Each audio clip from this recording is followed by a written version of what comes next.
রামপুরহাটে আদিবাসী তরুণী হত্যার প্রতিবাদে ইলামবাজারে বিক্ষোভ। রামপুরহাটে আদিবাসী ছাত্রীকে নৃশংসভাবে হত্যার ঘটনার প্রতিবাদে উত্তাল ইলামবাজার। শনিবার এলাকাবাসী সহ বিভিন্ন সামাজিক সংগঠনের সদস্যরা রাস্তায় নেমে বিক্ষোভ দেখান। অভিযুক্ত শিক্ষকের দ্রুত দৃষ্টান্তমূলক শাস্তির দাবি জানান তারা। বিক্ষোভকারীরা ইলামবাজার থানায় লিখিতভাবে আবেদন জমা দিয়ে অভিযুক্তের ফাঁসির দাবিও তোলেন। তাদের অভিযোগ, এমন নৃশংস ঘটনার পুনরাবৃত্তি রোধে কঠোরতম শাস্তি দেওয়া জরুরি। ঘটনার প্রতিবাদে ইলামবাজারে ব্যাপক উত্তেজনা ছড়িয়ে পড়েছে।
ছেড়ে দিলে ওই যাবে আমাদের আর কিছু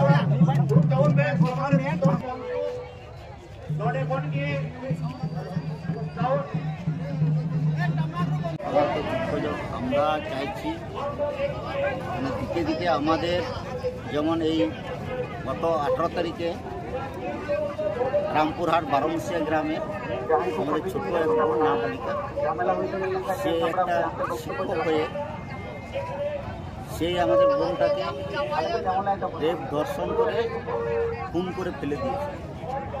এটার জন্য আমাদের বিশেষ সমাবেশ।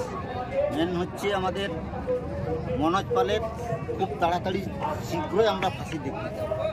অতএব এই ফাঁসি যতদিন না হয়েছে ততদিন আমাদের আন্দোলন চলতেই থাকবে। এই তো আজ এমনি ছোটোখাটো একটা বার করেছি, তো পরবর্তী ক্ষেত্রে যদি দেখি যে আমাদের বিচারে খামতি চলছে তাহলে বৃহত্তম আন্দোলনে আমরা নামব।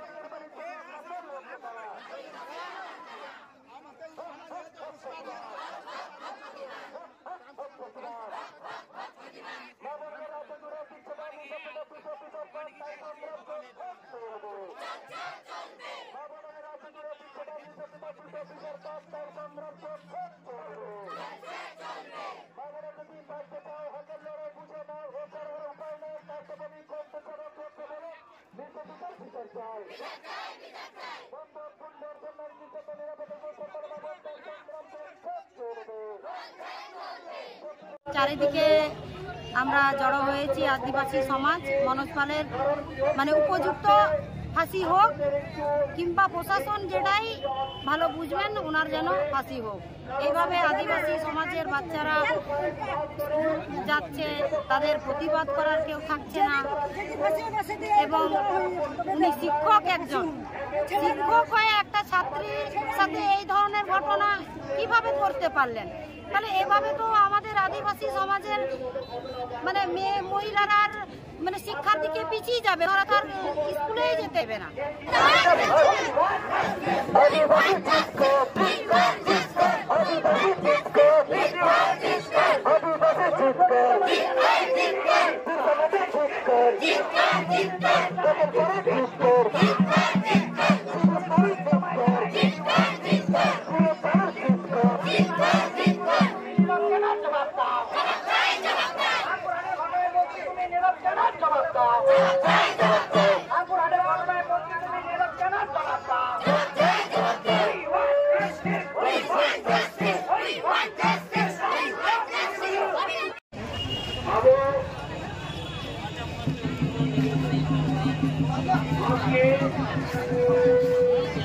আমরা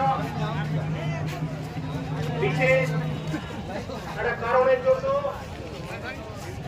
এই বিজ্ঞান কাতারণে দীপপুনা জন্তুলুকে আবহাওয়া কথা ᱢᱤᱫᱵᱟᱨ ᱦᱚᱲ ᱟᱵᱚᱨᱮᱱ ᱡᱟᱦᱟᱸᱭ ᱱᱚᱰᱮ ᱢᱮᱱᱟᱜ ᱥᱮ ᱱᱚᱣᱟ ᱮᱞᱟᱠᱟ ᱨᱮᱱ ᱡᱟᱦᱟᱸᱭ ᱦᱚᱲ ᱢᱮᱱᱟᱜ ᱠᱚᱣᱟ ᱱᱩᱠᱩ